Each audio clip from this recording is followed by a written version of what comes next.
This presentation from the Notebook on Life applies Christian principles to daily living. From our engineering model of life, we're going to look at one of the controls. The area of experience includes how to keep your panic button under control. In part 2 of Controlling Our Panic Button, we talked about man's natural reaction. How every action has an equal and opposite reaction. Natural man is like the bouncing ball. They react when confronted. Matthew 7:2 says, "For others will treat you as you treat them." Your action will cause their reaction. God tells us in Matthew 7:12, "Do for others what you would like them to do for you." Today, we'll look at how your panic button gets pushed when a conflict or crisis happens. People have a way of pushing your panic button. How do you deal with self-centered, selfish, domineering people? What will be your response when a situation or event happens? It's not the event that causes your response. The response is a result of your thinking process. The decision to respond includes the situation or event, how you feel about yourself and others. The Bible gives instructions on how to deal with domineering people.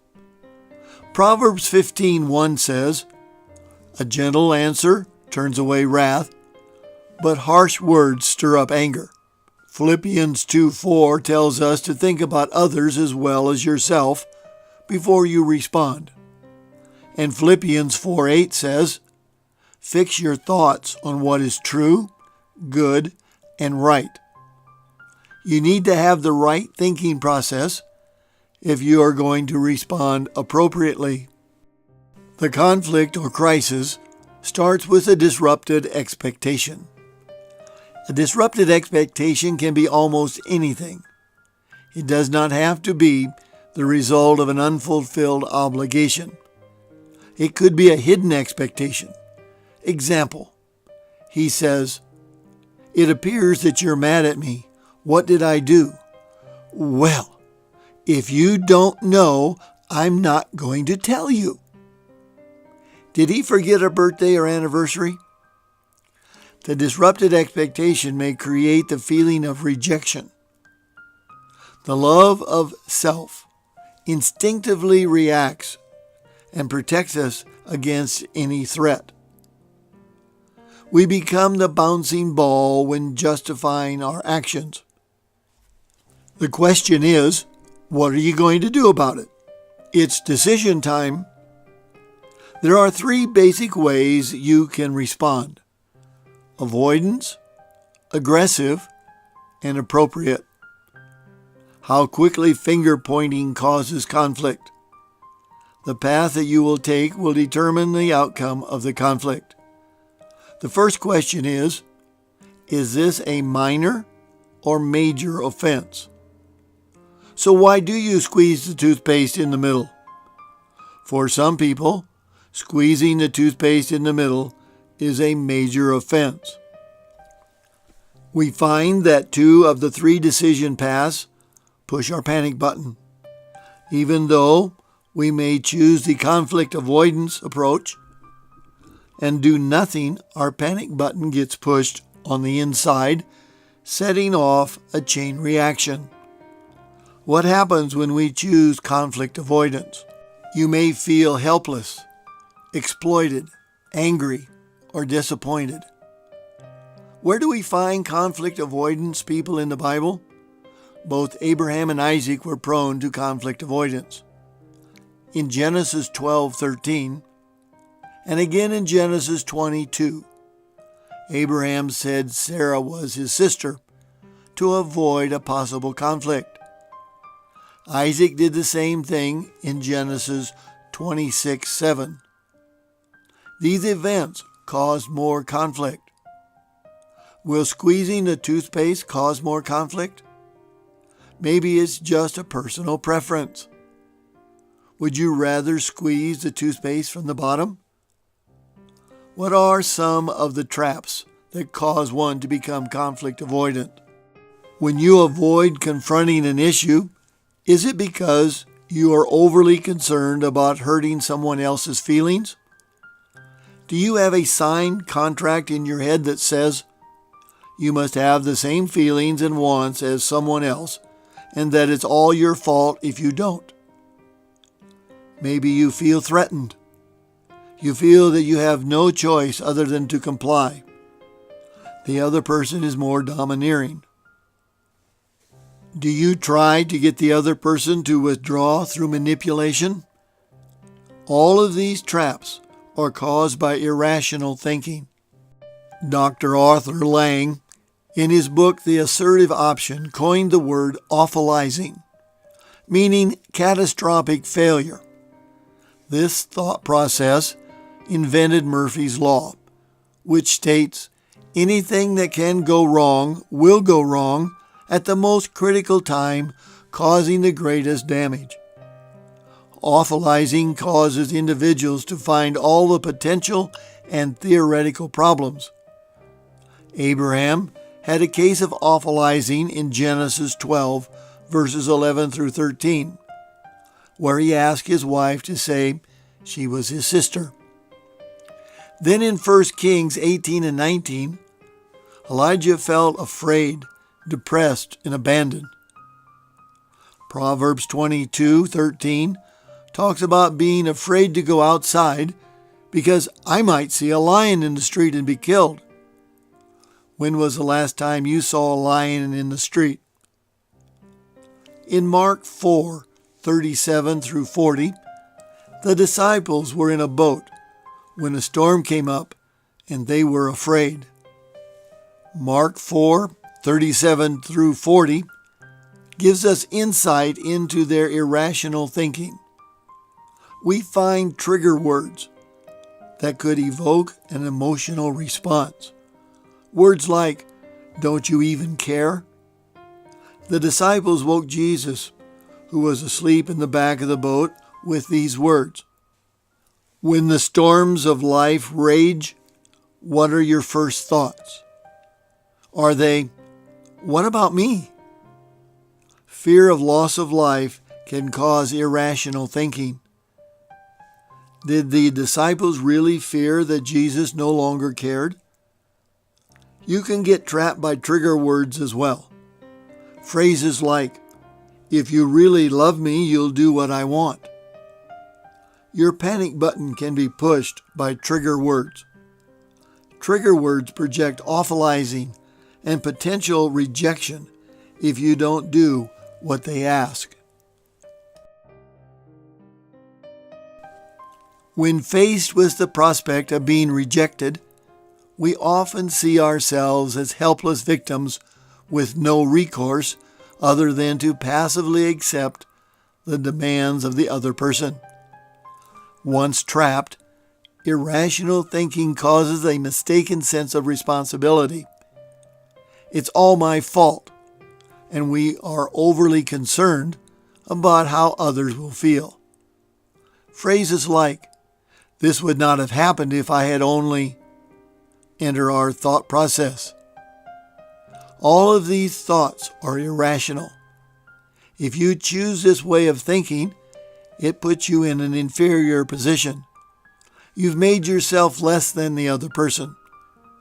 The control of your life is now in the hands of the other person. Why do we have irrational thoughts? Here's an example. When Adam was confronted by Eve after she had eaten the forbidden fruit, what did Adam do? He knew what Eve had done. He knew what God had said. You will die if you eat the fruit. Why did he eat the fruit anyway? What trigger words did Eve use that made Adam feel the prospect of feeling rejection?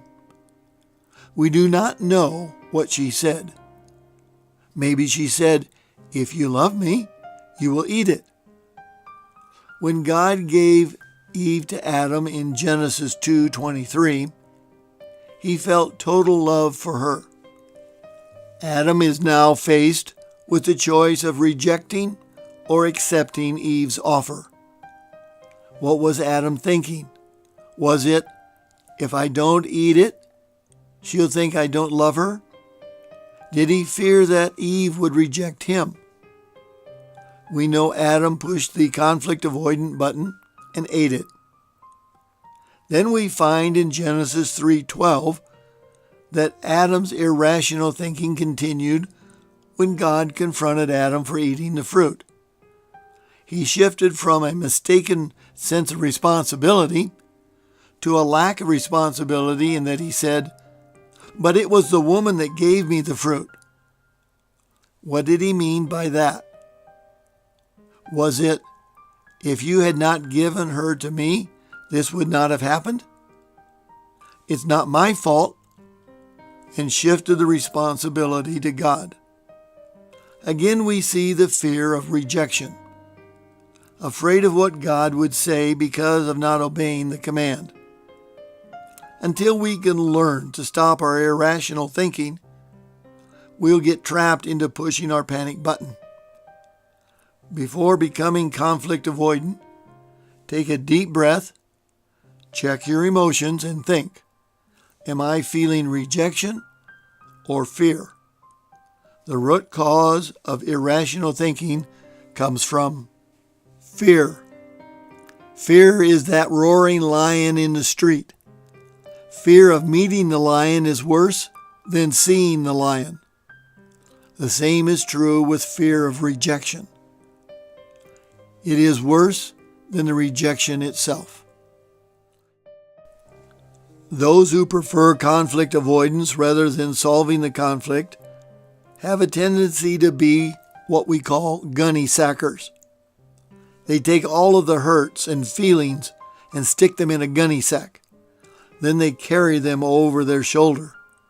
They internalize the rejection, absorbing all of the emotional hurts. This will cause medical problems if not confronted. You may have met a gunny sacker and not known it. You said something, and they exploded. They couldn't take it anymore. It wasn't what you said. It was the last thing in their sack, and you caused it to explode and overflow. And they just jumped on you with both feet, dumping all of their pent-up emotion. You may have wondered, what did I say to cause such an eruption? If you're a gunny sacker, you need to take a long look at your conflict avoidance position. Here are some indicators that identify conflict avoidant people. The conflict avoidant person has a tendency to be unassertive, giving in to whatever anyone wants or suggests. This is seen as being agreeable. Their passive personality does not even speak up when they know it's wrong. Why? Because they are fearful of rejection. Their unassertive action will appear as lack of self-confidence. Their self-centeredness appears as, what about me? Decision-making is underdeveloped in that they let everyone else make the decisions. It's easier to let someone else make the decision because if it is wrong, it's not their fault. Not making the decision leads to what is called learned helplessness. Helplessness leads to a feeling it's better to run than stand your ground. Let's go back to the toothpaste. If squeezing the toothpaste in the middle still annoys or irritates you, why not buy the other person their own tube of toothpaste and let them squeeze it where they want? This is not being conflict avoidant. This is solving the conflict. We see this is what happened in Genesis 26, verses 17 to 22. Isaac avoided a conflict with the Philistines. In fact, he dug 3 wells before the conflict was over. Isaac did this to keep the peace. We need to pray and ask God for wisdom to know when to withdraw and when to stand our ground. Did this solve the toothpaste problem? What if your gunny sack is full? You just can't take it anymore. Squeezing the toothpaste in the middle is driving you crazy. The conflict avoidant person pushes the panic button one more time and turns into that aggressive person. Some people skip the conflict avoidance step altogether and go right to the aggressive response. Hey! Who's been squeezing the toothpaste in the middle? Didn't I tell you squeeze it from the bottom? Wait a minute. Wait. Who died and made you king? Oh, sorry. I was just reacting like the bouncing ball. The aggressive approach immediately causes a defensive reaction from the responder, even if it is from a conflict avoidant person. Why is squeezing the toothpaste from the bottom so important? Why is every event a major crisis for the aggressive person? Is their authority being attacked? Are they feeling threatened or overwhelmed with this situation? Are they afraid of losing control? Here are some indicators that identify aggressive people. They appear to be independent, domineering, impulsive, respond first and ask questions later, lose emotional control easily, stand their ground, and fight. Feel superior. How would an aggressive resolve the conflict? Would they demand their own way? Would this resolve the problem or cause more conflict?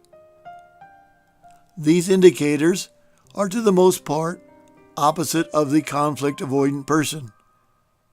A conflict avoidant person may have even married an aggressive, because opposites attract.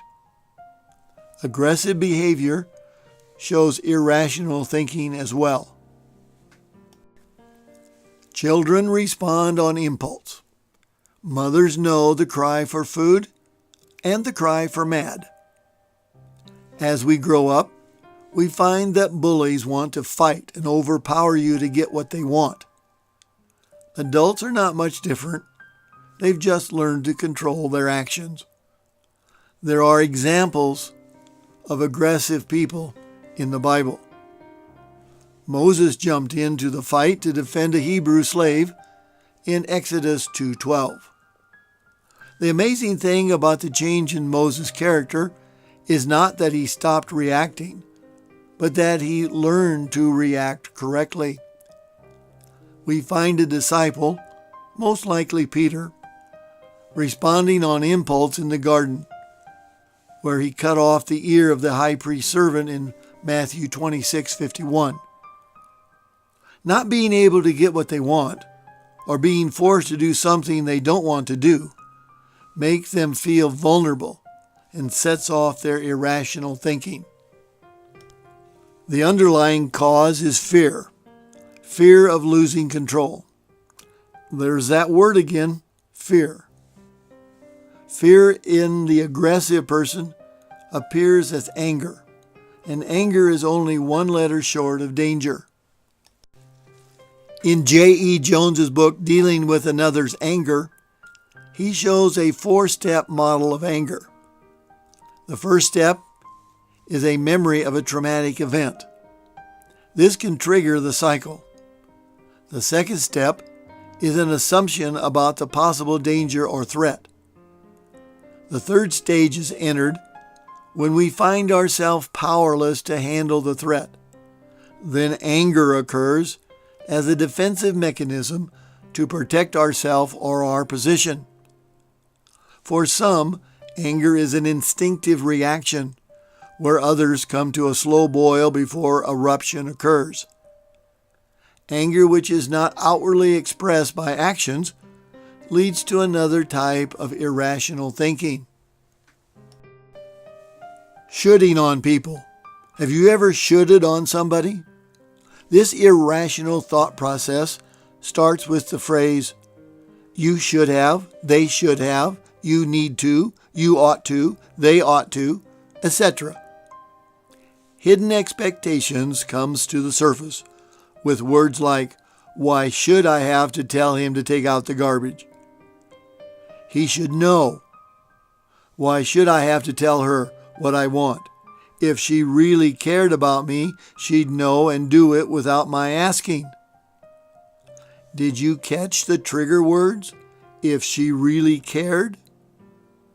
Focusing on what others should know does not help us deal with the situation. Shoulding is a fault-finding, criticizing, and perfectionism trait. Perfectionism can always find fault in what was or was not said or done. In Matthew 7, verses 3 through 5, it says, why worry about a speck in the eye of the brother when you have a log in your own? In other words, the faults you see in others are not as big as yours. We've all pushed our panic button.